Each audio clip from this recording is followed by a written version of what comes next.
최근 대만 국방부는 중국군 원팔 전자전기 1대와 원팔 대장 초계기 1대 등 2대가 대만 서남부 방공식별구역에 진입했다고 밝혔는데요. 이는 이달 들어 5번째 중국 군용기의 대만 LED 진입이라고 설명했습니다. 중국과 대만의 군사적 긴장이 높아지는 가운데 대만의 학자가 2025년 이후 중국의 대만 침공은 공중기동과 특수 상륙전 위주가 될 것으로 예측했습니다. 대만 언론에 따르면 대만 국가정책연구기금의 재정연구원은 지난 2017년 말 기준으로 중국군의 수송기 부대에서 중대형 수송기 비율은 24.7%로 중국군의 공중투하 능력은 미군의 2%에 러시아의 3%에 그쳤다고 설명했습니다. 하지만 중국이 자체 개발한 200톤급 대형 다목적 수송기인 원-20의 다수 배치와 우크라이나 또는 러시아에서 구매한 안토노프 225 초대형 수송기의 중국 공군 배치가 2025년에 이루어지면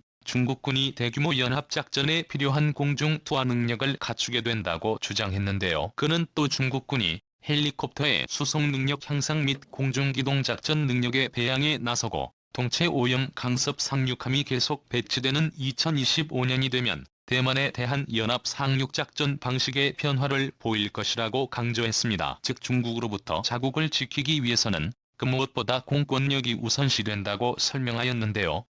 네, 안녕하십니까.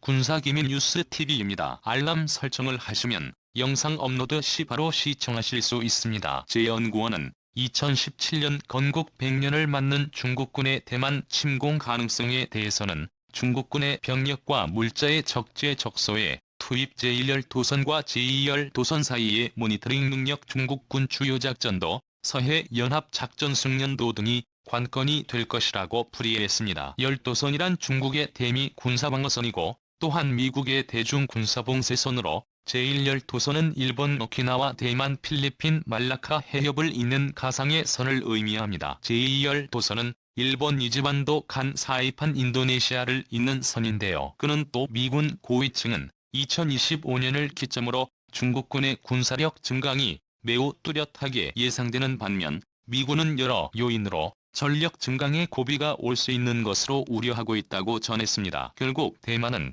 자체적으로 군사력을 증강해야 중국으로부터 자국을 지킬 수 있을 텐데요. 대만도 2018년부터 차세대 전투기를 자체 개발 중입니다. 대만 국방부와 중산연구원은 기체와 엔진 개발비로 3,500억 원이 소요될 예정이라고 밝혔는데요. 이에 한 대만 의원은 한국 KF-21은 8조가 된다는데 300만 500억이면 너무 적은 것이 아니냐고 지적을 하자 한국은 너무 돈을 많이 쓴다. 우리는 3,500억 원이면 충분하다고 답했습니다. 그러나 현재까지 대만의 차세대 전투기에 관한 자세한 스펙은 제대로 알려진 바가 없어 대만의 전투기 사업은 여러 가지 의구심을 갖게 만들고 있습니다. 이에 대하여 일각에서는 대만이 겉으로는 자체 개발을 한다고 하면서 뒤에서는 한국의 KF-21을 수입하기 위해 준비하는 것이 아니냐는 주장이 나오고 있는데요.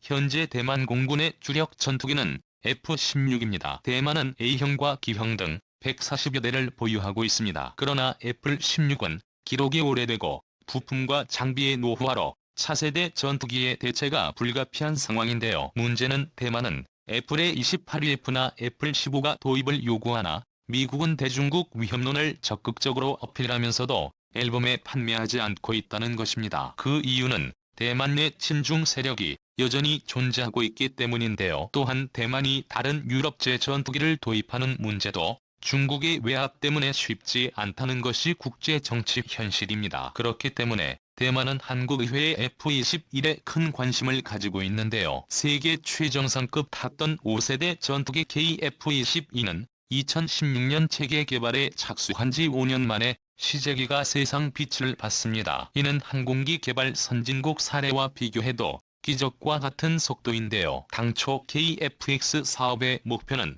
F-16 플러스 즉 미국산 경전투기 F-16V의 바이버의 성능과 비슷한 수준의 사정 5세대 전투기 개발이었습니다. 개발 과정에서 성능 목표치가 상향 조정되면서 사정 5세대 중 최상급으로 5세대 전투기에 필적하는 수준이 됐는데요. 현재까지 알려진 재원을 종합하면 전반적 성능은 유럽 유로파이터 타이프 프랑스 암러시아 수-35를 능가할 것으로 기대됩니다. 2030년까지 KF-11 120대가 우리 군에 배치될 전망인데요. 구체적으로 살펴보면 2016에서 2018년 공대공 전투능력만 지닌 블록의 버전 40대 2029에서 2030년 성능 개량으로 공대지 공대함 능력을 갖춘 다목적 전투기 블록이 버전 80대가 도입됩니다. 당국은 2030년대 초 완벽한 스텔스 성능을 갖춘 블록 3 버전 개발도 검토하고 있습니다. 이것이 성사된다면 중거리 공대공 미사일 도발과 소형 활공 유도 폭탄 SDB 네발을 갖춘 5세대 전투기가 될 전망인데요. 의회이실 시대의 블록에 이런 내부 무장창이 없다는 점만 제외하면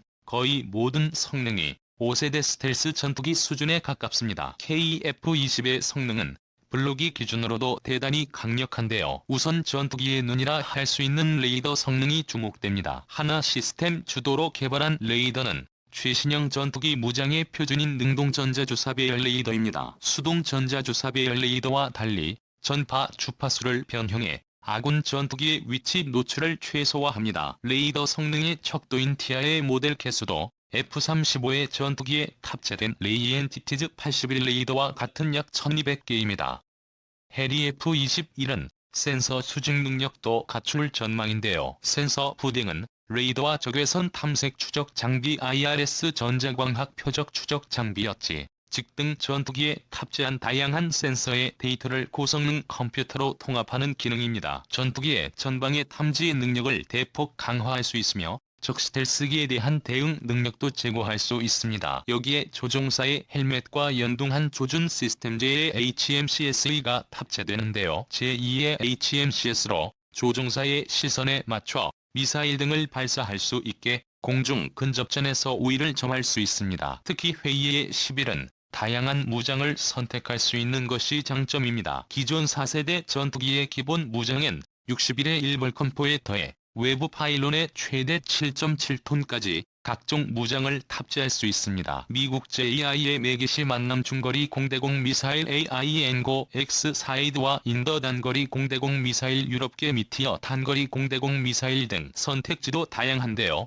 공대지 무장의 경우 GPS 유도 폭탄 JD에 의해 소형 유도폭탄 SDB 공대함 미사일 하푼을 운용할 수 있습니다. 물론 국내 기술로 개발한 중거리 GPS 유도 키트도 장악할 수 있는데요. KF-21은 4.5세대 전투기로는 최고 수준의 서비스한 설계가 적용됐습니다. 그래서 비슷한 성능을 나타내는 지표로 레이더 반사 면적의 경우 라팔이나 유로파이터 타이푼보다 낮을 것으로 예상됩니다. 이에 따라 상당수 항공 전문가는 KF-20의 서킷 성능을 스텔스기 수준인 엘로파로 직전 등급 아래로 분류하고 있습니다. 군 당국과 한국항공우주산업은 블록 3 버전에선 에로 수준을 현한다는 목표로 관련 기술 개발을 서두르고 있습니다. 만약 목표만 달성한다면 차후 전투기 수출 시장에서 상당한 돌풍을 불러일으킬 수 있습니다. 회의에는 회의의 V11의 대당 가격을 6,500만 달러 수준으로 예상한다고 밝혔습니다. 동급 기종인 미국제 애플의 28F 슈퍼 모델의 항공기 가격은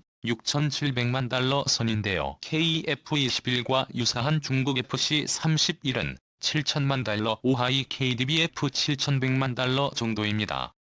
미국은 자국 전투기를 아무 국가에나 팔지 않습니다. 그렇기 때문에 대만조차도 미국 전투기를 쉽게 구매할 수 없는데요. 따라서 미국에서 전투기를 구매할 수 없는 제3세계 국가들을 공략하여 KF-22의 수출 대박을 터뜨리길 기원합니다. 군사기밀 뉴스TV입니다. 알람 설정을 하시면 영상 업로드 시 바로 시청하실 수 있습니다. 지난 23일 스페인의 방송 매체인 디펜서는 날이 갈수록 증대되고 있는 중국의 군사 위협에 맞서 최근 대만 정부가 차세대 전투기 개발을 모색하고 있는데 이 과정에서 한국의 차세대 전투기를 롤모델로 삼고 있다고 보도했습니다. 이는 현재 미중 갈등의 한복판에서 자립자금을 모색해야 하는 대만 정부가 기존의 재래식 방공 시스템만으로는 중국의 중거리 미사일과 순항 미사일은 물론이고 수백 대에 이르는 중국 전투기를 맞설 수 없다는 판단에 이 같은 모색에 나섰다는 것입니다. 무엇보다 현재 300대의 전투기를 보유한 대만 정부는 기존의 미국으로부터 도입한 F-5 수십 대와 F-16은 물론이고 프랑스로부터 도입한 미라주 2000까지 각각 1960년대와 1980년대에 도입했을 정도로 매우 노후한 데다가 대만이 자체적으로 개발한 경국고 또한 스텔스 기능 등 미래전에 대비할 수 있는 최첨단 기술이 부재하기 때문에 차세대 전투기 개발에 더욱더 탑살을 갈 수밖에 없다는 것입니다. 더군다나 스페인 매체는 대만 정부가 최근에 록히드 마틴사로부터 애플16의 최신 버전을 확보하는데 성공했음에도 불구하고 오히려 차세대 전투기를 확보하기 위해 더욱 더 필사적인 노력을 펼치고 있다고 보도했습니다. 그러면서 스페인 매체는 대만 정부가 차세대 전투기 개발에 있어 가장 역점을 두고 있는 롤모델이 있다고 보도했는데요. 이는 바로 대만 정부가 차세대 전투기 개발 사업을 본궤도에 올려놓은 한국 항공우주산회의 21 사례를 벤치마킹하기 시작했다는 것입니다. 특히 대만 정부는 중국의 반발로 인해 그동안 미국을 비롯한 서방 국가로부터 전투기를 비롯한 최신식 방산 제품을 도입하는 데 있어 큰 어려움을 겪어왔었기 때문에 대만이 최첨단 전투기를 도입하기 위해서는 한국이 추진하고 있는 차세대 전투기 사업처럼 자체적인 전투기 사업을 추진하는 것만이 유일한 대안일 수밖에 없다는 것입니다. 때문에 향후에 어떤 형식으로든 한국과 대만의 협력이 가시화될 수밖에 없다는 점에서 벌써부터 일본은 물론이고 중국 정부를 바짝 긴장시키고 있는 것인데요. 이로써 대만과 중앙아메리카처럼 강대국들과 선진국들의 이전 투구와 외면 속에서도 오히려 적극적인 협력과 지원을 통해 동반 성장을 펼쳐왔던 한국의 진심이 오늘날 일본을 상대로 한 외교 무대에서도 엄청난 저력을 발휘하고 있는 것인데요. 부디 앞으로도 이러한 실천을 통해 대한민국을 세계의 중심 국가로 발돋움시켜 나가길 바랍니다. 군사기밀 뉴스TV입니다. 다음 영상에서 만나요. 시청해주셔서 감사합니다.